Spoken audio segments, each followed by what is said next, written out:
राहुल ने कहा कि भाजपा की अंग्रेजों की तरह बांटो और राज करो की नीति पर चल रही है और फर्क यह है कि अंग्रेजों के समय एक ईस्ट इंडिया कंपनी थी और आज 3-4 बड़ी कंपनियां कंट्रोल कर रही है। दरअसल आज़ादी के बाद कांग्रेस के इतिहास की सबसे बड़ी भारत जोड़ो यात्रा की शुरुआत करते हुए बुधवार को पूर्व कांग्रेस अध्यक्ष राहुल गांधी ने देश के राष्ट्रीय ध्वज तिरंगे के सहारे ही भाजपा आरएसएस के राष्ट्रवाद को सीधी चुनौती देने का ऐलान किया।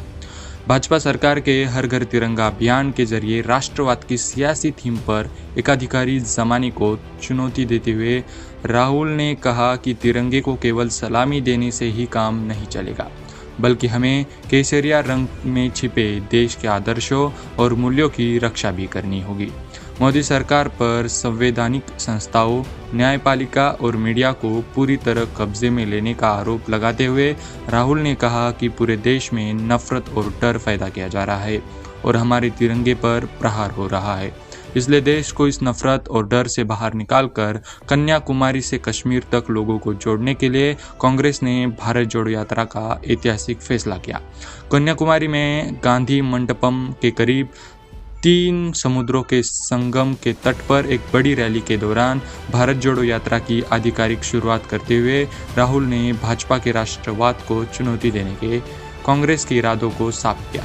उन्होंने कहा कि बेशक हमारा तिरंगा आकाश में लहरा रहा है और हम इसे सलाम करते हैं। कुछ लोगों ने तिरंगे में 3 रंग, एक चक्र और एक कपड़ा है, लेकिन हम सभी भारतीयों के लिए तिरंगे का महत्व कही जाता है, क्योंकि हमें इसे किसी ने दिया नहीं, बल्कि करोड़ों भारतीयों ने अपने संघर्ष ने और बलिदान से इसे हासिल किया।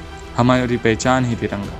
राहुल ने कहा कि एक राष्ट्र के रूप में हमारी पहचान तिरंगा है और ये भारतीय को सुरक्षा और भयमुक्त जीवन जीने का अधिकार देता है। तिरंगा हर नागरिक को अपनी भाषा और धर्म को अपनाने का अधिकार देता है, मगर आज इस तिरंगे पर नफरत, डर और भेदभाव के जरिए प्रहार हो रहा है। भारत जोड़ो यात्रा तिरंगे पर हो रही इस प्रहार के रोकने और देश को जोड़ने के लिए शुरू की गई, ताकि केसरिया रंग और चक्र में छिपे हमारे राष्ट्र ध्वज के मूल्यों और आदर्श की रक्षा की जा सके। भाजपा आरएसएस पर तिरंगे को निजी जागीर समझने पर राहुल ने जमकर आरोप लगाया। राहुल ने साफ कहा कि न्यायपालिका, संवैधानिक संस्था और मीडिया और जिन पर हमारे तिरंगे की रक्षा की जिम्मेदारी है, पर भाजपा और आरएसएस की विचारधारा हमला कर रही है। तिरंगे को वो अपनी निजी जागीर समझते हैं और राज्य तथा हर नागरिक का भविष्य तय करना चाहते हैं।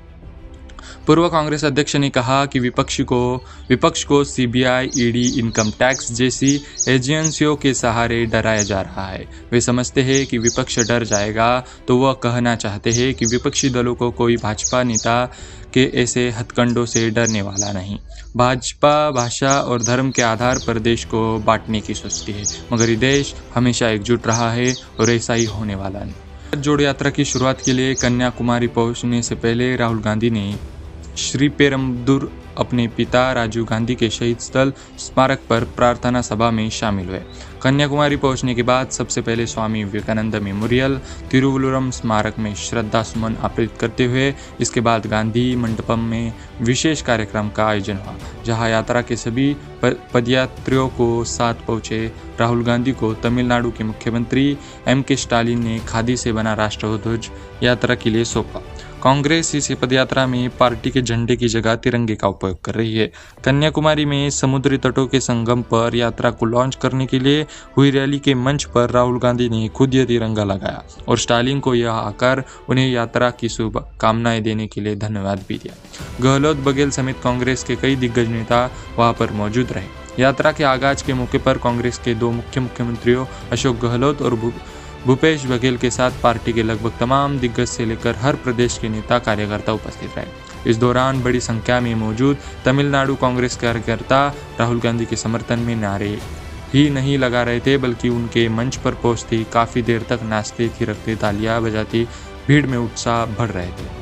राहुल ने अपने संबोधन के दौरान मोदी सरकार पर 2-4 औद्योगिक घरानों के लिए काम करने अपने आरोपों को भी दोहराया और कहा कि आज देश सबसे खराब आर्थिक संकट का सामना कर रहा है। बेरोजगारी सबसे उच्च स्तर पर है, किसानों, छोटे कारोबारियों पर प्रहार किया जा रहा है, मगर भाजपा सरकार चंद कारपोरेट घरानों के लिए काम कर रही है, क्योंकि इनके समर्थन के बिना नरेंद्र मोदी एक दिन भी प्रधानमंत्री नहीं रह सकते। दुर्भाग्य की बात है कि इन्हीं लोगों के पास मीडिया का पूरा कंट्रोल है और इसलिए दिन भर टीवी पर महंगाई और बेरोजगारी की बातें नहीं होती, बल्कि प्रधानमंत्री की तस्वीरें दिखाई जाती है। अंग्रेजों की बांटो और राज्य करो की नीति पर भाजपा चल रही है। राहुल ने कहा कि भाजपा की अंग्रेजों की तरह बांटो और राज करो की नीति पर चल रही है और फर्क यह है कि अंग्रेजों के समय ईस्ट इंडिया कंपनी थी और आज 3-4 बड़ी कंपनियां कंट्रोल कर रही है। देश खराब दौर से गुजर रहा है, देश खराब दौर की ओर बढ़ रहा है और यात्रा के उद्देश्य यही कि बंटवारे को रोककर देश को एक किया जाए ताकि जनता की आवाज़ सुनी जा सके। बाकी आपको क्या लगता है, क्या राहुल गांधी की भारत जोड़ो यात्रा कांग्रेस को बचा सकती है? कमेंट में ज़रूर बताएं। और राहुल गांधी ने लगाए हुए तमाम आरोप क्या सच है, ये भी हमें कमेंट में ज़रा बताएं। वीडियो पसंद आए तो लाइक करना मत भूलिए। मिलते हैं अगले वीडियो में, तब तक देखते रहिए DNC हिंदी। चैनल को सब्सक्राइब ज़रूर कर दीजिए।